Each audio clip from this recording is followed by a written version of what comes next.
The eviction moratorium ends soon. It actually ends March 31st. There are 44 million rental households in this country right now, with 107 million estimated Americans living in those households. So, the estimates is that 40 million people face eviction once these moratoriums end.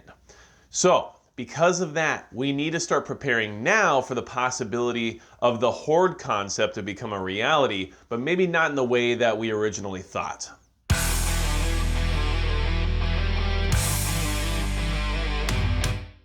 Hey everybody, it's Magic Prepper, and today we're going to talk about how the moratorium on evictions ends soon and why we need to prepare for the possibility of the horde concept to become a reality, but just maybe not in the way that we originally thought. The Golden Horde concept, at least in the prepping world, is related to the Mongol Khanate that ruled over swaths of Asia during the 13th century. And obviously, the horde concept for us when it comes to prepping and survivalism is based on the idea that if there's a grid down SHTF scenario that makes it so inhabiting a city is no longer possible, droves of people from the cities are going to leave in search of supplies, food, water, space, and they're going to come out to the countryside and become a roaming horde of needy individuals, basically. So if you're preparing for things like the possibility of the Golden Horde concept to become a reality, then hit the subscribe button below, because we at least need to talk about it. And what's happening right now isn't necessarily the same as what that original concept was, but I can see it actually evolving into a slower version of that. And what we know about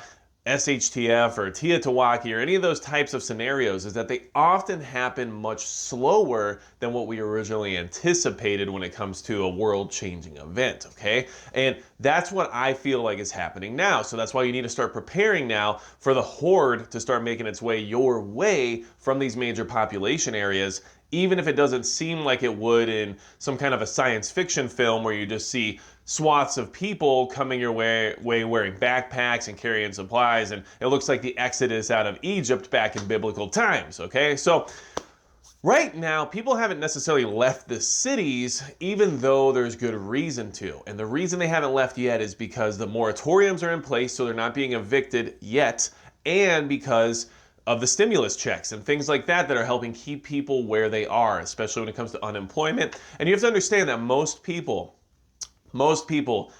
live paycheck to paycheck, especially if you're in a big metropolitan area. It's very expensive to live in those areas. A lot of those people don't have savings accounts. They can't just spend a bunch of money on a deposit and a first month's rent and move into a new place, not to mention the costs associated with moving. And a lot of those people don't even have vehicles. So it's very difficult to leave the city. So of course, when it comes to the horde concept, obviously if grid goes down, there's no running water, there's no power, people are just going to pack their stuff on their backs and head out. But in modern society where we are still right now, people aren't just going to head out on the streets to be homeless when they're at least skating by right this second. So people haven't necessarily left yet. Now some have, especially those who do have jobs and still have a little bit more income that are finding their jobs to become more remotely, are starting to relocate. And you can see that around the country, especially in less densely populated states where people are finding a lower cost of living. So who's going to be affected by this whole situation the most, okay? Who's going to be affected by the horde scenario? Well, understand this really quickly, okay?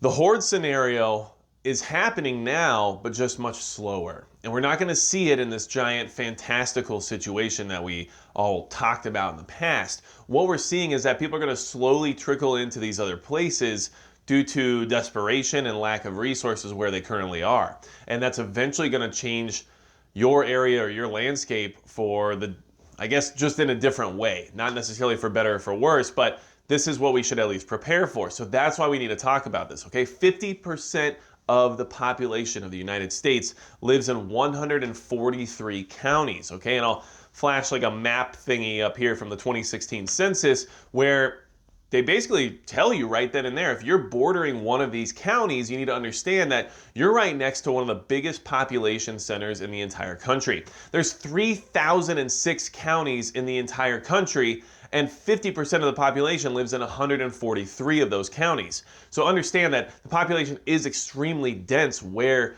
these centers are. And that's why if you're bordering one of those counties or near one of those counties, you should be most prepared for that horde concept to become a reality, especially if there is some kind of a grid down big time SHTF event, because you're right next door and you're the first place that the uneducated people that aren't really sure about preparedness or aren't really thinking ahead in any way are just going to assume if they head your way to the countryside, that's where they'll get space, tranquility, and tons of resources, because we all know that those of us who live in the rural environment have a herd of deer in our yard every single day and a river running through our backyard. So, that being said, okay, states with the lowest cost of living are also going to be targeted by people looking for relocation, and that's just because of the cost of living. They want to save money, they want to find a way to live more efficiently, and they don't want to deal with the extremely high cost of living in the major metropolitan areas. So, as of right now, the 10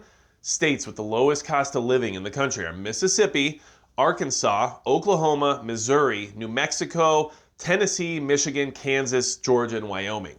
Okay, so if you are in any of those states, you should also be prepared for an influx of people from some of these larger areas, because people are going to be looking at your state. They're going to literally Google lowest cost of living, and they're going to find your state, Mississippi, and say, maybe that's worth a try. Maybe that is where we can survive off the money we can earn, even though things are tight right now.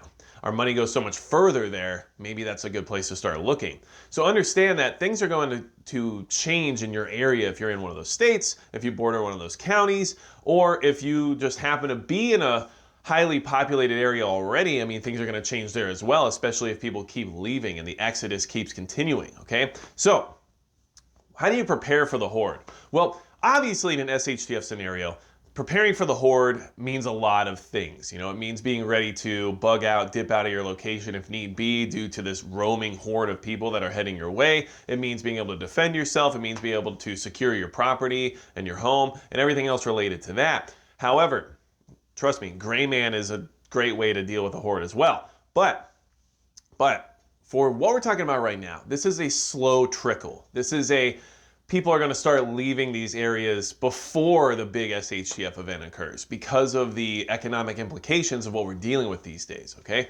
And how do you prepare for that? Because the landscape will change quickly. And as you would see, if you live somewhere in the mountains near like Tahoe in California, which was close to where we used to live, well, you saw that people from the Bay Area who wanted to save money and didn't want to pay the high prices of trying to live there kept coming up towards the mountain. Great. Everybody likes being in the mountains. It's beautiful, great weather in that area, and you know, it's just a nice place to be. However, those people immediately try to change the landscape of what that place was based on what they were used to in their lives. So understand that the only way to combat a lot of these things is to get involved on a local level. Politics and everything else related to people's ideology of what should be happening where they live is going to change in your area if this exodus continues to occur. And let's be honest, come March 31st, we could see a lot of this starting to happen. People are going to just start leaving where they are because they're not going to be able to stay any longer. So be prepared for that. Be prepared to get involved locally if you want things to maintain the way they are now, where you are now, okay? The other thing you have to be prepared for is more competition, especially when it comes to the job market or when it comes to small business. People are going to be leaving the city, and some of these people are not bad off financially, but they're just trying to make better decisions for themselves in the sense of how far their money can go. And they might come into town and start their own shop of some kind. Maybe you have a flower shop, they open a flower shop. Suddenly there's competition, and now you're not the only flower shop in town. And that can be difficult because suddenly your sales drop and suddenly things get a little more difficult for you financially. Same thing with the jobs. Used to be easy to get a job, go up to your local Burger King and become a fry cook. Great. But if a ton of people from the major cities show up and they've also been fry cooks at a Burger King, but you're the only Burger King in town, everybody's trying to work at Burger King. That's just an example. Anyway, these are things to prepare for ahead of time, okay? Understand that this is all going to slowly occur.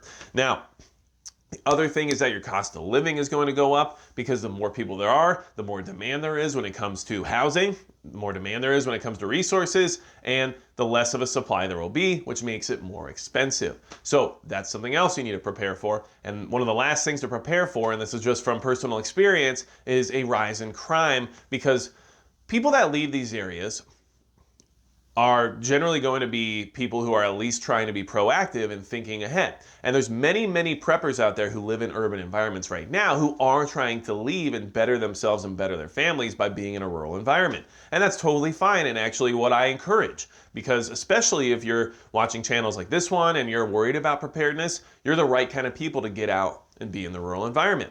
But a lot of people who have no care about that and haven't even put any forethought into their whole situation are literally just going to go move because it's cheaper. And it has nothing to do with their preparedness. It has nothing to do with trying to assimilate into a community. It has everything to do with just what's best for them. And those people will bring other people with them that have propensity towards crime. It just is how it works. So expect crime to go up. The wild card factor when you have an influx of people from all different types of areas is going to be the fact that things like crime will rise, especially when it comes to drug use, especially when it comes to petty crimes like burglary and stuff like that. I mean, that stuff is just going to occur. Car theft, car break-ins, and everything else related to vehicles definitely will go up. So all of these things are things you need to be preparing for mentally right now. Look, can the Golden Horde occur in the same sense of what we expect in a science fiction film where you see just a line of people miles and miles long coming out of the city? Yeah, that could actually happen. But what's happening right now is a different style of horde. It's going to be people who are suddenly desperate and suddenly no longer protected to be where they are going to suddenly have to make rash decisions on where they're going to be next. And it's probably going to be in an area similar to any of those states that have a really low cost of living, or in an area that's surrounding some of these higher population zones. So like I said, be aware of where you are, be aware of what you're near, and be prepared for things to change in your area due to this whole situation. And if you have anything to add about either personal experience when it comes to an influx of people from a different area changing the landscape of where you are, or anything to add about being in an urban environment and wanting to leave and finding a new place to live and understanding the fact that a lot of other people feel the same way but don't have the same mindset about it, leave comments below so that we can discuss it, because this is all coming. The moratoriums are over March 31st. Yes, some states have their own moratoriums in place that might last longer or might even cut off sooner, but the federal moratorium that was signed into executive order says March 31st, and that's really a date we need to keep looking at and keep an eye on. Things are going to get very tough out there, and it's going to be difficult for a lot of Americans, and we need to do what we can to help each other as well. So, do what you can, prepare now, and mentally prepare yourself for what's happening to the landscape around you. And without anything else to say about the eviction moratoriums ending soon and the Golden Horde concept being able to be applied to this situation, that's going to be it for Magic Prepper.